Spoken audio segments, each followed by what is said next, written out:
मरकजी वजीर दाखिला अमित शाह ने हफ्ते को कहा कि मरकज में बीजेपी ज़ेर क़यादत हुकूमत जम्मू कश्मीर में दहशतगर्द सरगर्मियों, शुमाल मशरिक में शोरिश पसंदी और बाएं बाजू इंतहा पसंदी को काबू करने में कामयाब रहे।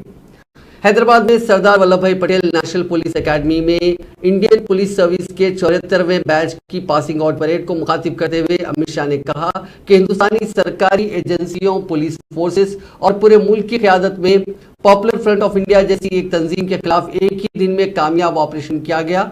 उन्होंने कहा कि आईपीएस प्रोफेशनल से कहा कि वो एक नए नजरिए के साथ अवाम से रुजू हों, जिसके दौरान गरीबों के इंसानी हुकूक के तहफ़्फ़ुज़ का खास ख्याल रखा जाना चाहिए। मरकजी वज़ीर दाखिला ने उन आईपीएस प्रोफेशनल्स को मशवरा दिया कि वो मंशियात के कारोबार करने वालों के दहशतगर्दों से ताल्लुकात को बेनकाब करने में भी जामे तहकीकात को यकीनी बनाएं। साइबर और मालियाती धोखाधड़ी के महाजों पर भी खुसूसी तवज्जो दी जानी चाहिए।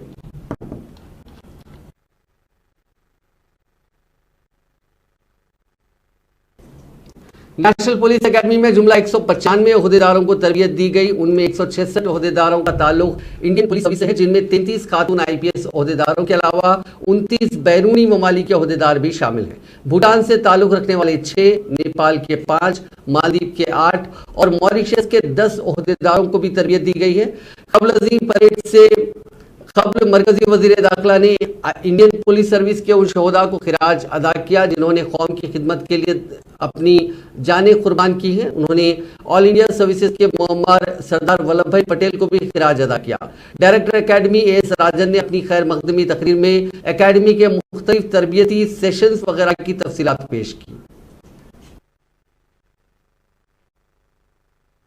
मित्रों, सिक्योरिटी का सिनेरियो बदल रहा है। थ्रेट पैटर्न जो पहले स्टैटिक्स थे आज डायनेमिक रूप में बदल रहे हैं। जियोग्राफिकल थ्रेट्स जो पहले थे, पूर्वोत्तर, वामपंथी उग्रवाद, कम्युनल हॉटस्पॉट, इसकी जगह अब थीमेटिक थ्रेट